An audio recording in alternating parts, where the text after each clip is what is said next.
احبار کی کتاب باب نمبر 25 سے پڑھیے گا. 7واں سال اس کی آزادی کا سال ہے. 6 سال تک اس سے محنت کروانا ہے. 6 سال تک تو اس پر حکومت کر سکتا ہے. 7ویں سال میں اسے آزاد ہونا لازمی ہے. یہ حکم ہے خدا کا.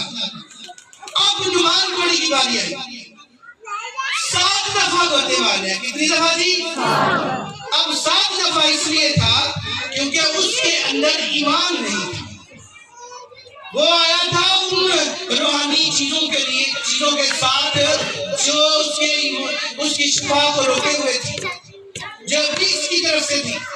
پہلے اس کا خالی ہونا ضروری تھا، پھر شفا کا اس پر ٹھہرنا ضروری تھا. اور اس پوائنٹ تک پہنچنے، اس 7ویں نمبر تک پہنچنے کے لیے اسے غوطے لگانے ضروری تھے. ہاللیلویہ. اب جب اس نے پہلا غوطہ لگایا تو اس کی مغروری کی وہ جو چیز تھی وہ جاتی رہی اور ایمان اس کے اندر پیدا. اسے اچھا لگا. پہلے غوطے کے ساتھ اسے اچھا محسوس ہوا.